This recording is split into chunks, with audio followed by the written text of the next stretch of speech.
Path of Exile 2's early access is set to release on December 6th, and it comes with an entire endgame with 7 pieces of Pinnacle content for you to pit your characters against. 6 of these are sequels to Path of Exile 1 mechanics, and the last is a foe so strong it is hidden within a fortress, buried underground, hidden behind a maze that is locked away with 3 keys that you can only obtain by defeating Uber campaign bosses scattered around your atlas. We don't currently know who's in there, but if you've got any good ideas, let us know in the comments down below. Welcome to the Maxroll channel. My name is Milky, and in this video, we'll be going over all the Pinnacle bosses we know about so far for Path of Exile 2.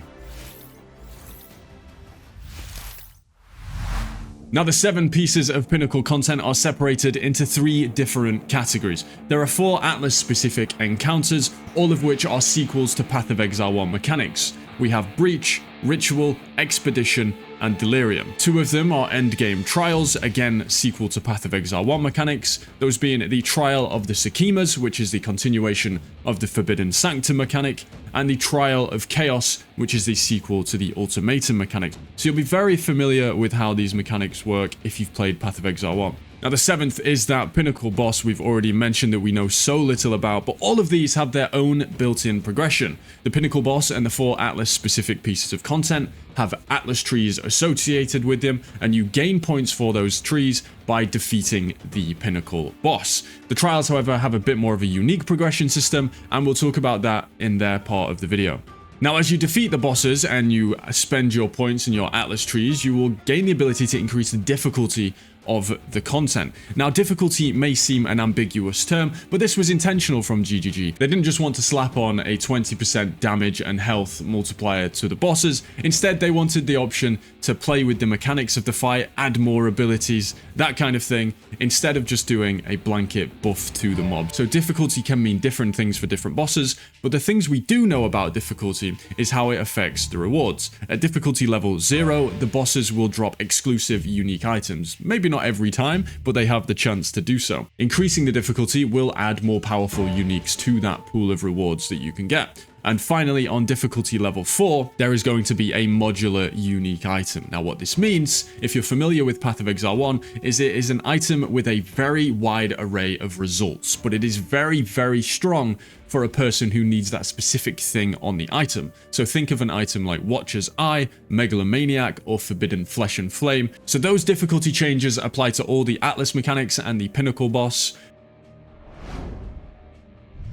So we'll start by going into the Breach, and who awaits us there but Zhesht, we that are one. You'll be very familiar with this boss, as it is a combination of Zoth, Esh, and Tool Breach Lords from Path of Exile 1, and to encounter this fight, you must defeat Breach monsters within your Waystones. As you defeat them, they can drop Breach Splinters, and when you combine 300 of these, you can form a Breach Stone that you can then place into the Realm Gate and travel to the Breach Domain. Inside this domain, you will have a limited amount of time to defeat the enemies and find Zhesht. Defeating enemies does increase that time, so you're going to have a good build that can power through all this onslaught of Breach monsters to reach the final boss of the encounter.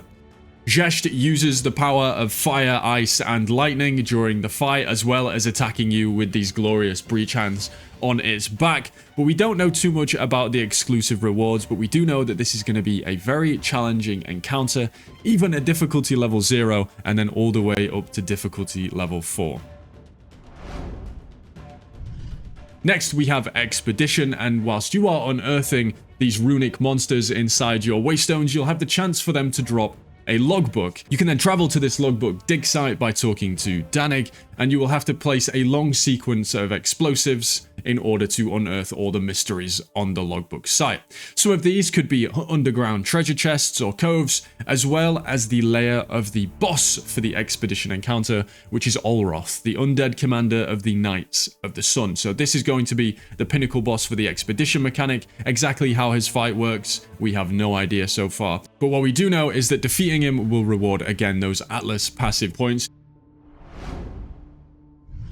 Next, we have Delirium, and when going through the Delirium mirror within your Waystones, you will obviously encounter Delirium monsters. Defeating them has a chance to drop a Simulacrum Splinter. Combine 300 of these, and place them in the realm gate, and you'll be transported to the Delirious realm. Inside this realm, you will have to fight 15 waves of increasingly difficult enemies in order to fight the boss at the end. If at any point you are feeling overwhelmed, you can claim your rewards in between each wave and leave, but the true loot lies at the end by defeating the boss. The one boss we have seen so far is Omniphobia, but we can be rest assured Kosis is probably going to be making a reappearance from Path of Exile, and then maybe some more manifestations that GGG have cooked up for this early access. Finally, for the Atlas specific mechanics, we have Ritual, and it will be a very familiar face if you have played Path of Exile 1. It will be the King in the Mist as the pinnacle encounter for the Ritual mechanic. Now, how exactly we gain entrance to the King in the Mist fight is currently unknown. In Path of Exile 1, you could withdraw an audience with the King from the Ritual pages. I imagine it'll be something quite similar. If not, then it's likely going to be similar to Breach Splinters and Simulacrum Splinters, where you can withdraw Ritual Splinters from the pages and then combine a number of them to gain access to the fight. Now moving on to the Trial of Sekhemas, and this is where things get a little bit different. Trial of Sekhemas has its own unique progression mechanic, that being unique relics. These allow you basically to augment your run in a different way. You can add different rule sets or limitations to your character, and the one that we've seen so far is the Last Flame Incense relic. If we take a look at this, we can see that Zarok the Eternal drops Temporalis, which is probably going to be one of the strongest unique items in the game, as this is the equivalent of a no-hit run. So you'll have to go through all 4 layers of the Trial of the Sekhemas, as well as the final boss, without taking a single hit from an enemy.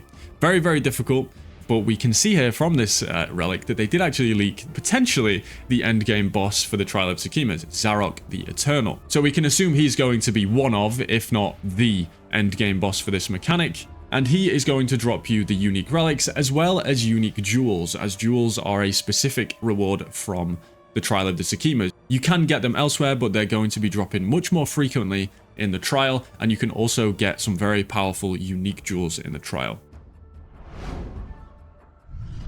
For the Trial of Chaos, its unique progression system is the inscribed ultimatums, which allow you to risk an amount of currency or divination cards, and if you are successful in completing the encounter, you will gain double the amount back. We haven't seen this yet, but it was mentioned in the Q&A from Mark and Jonathan.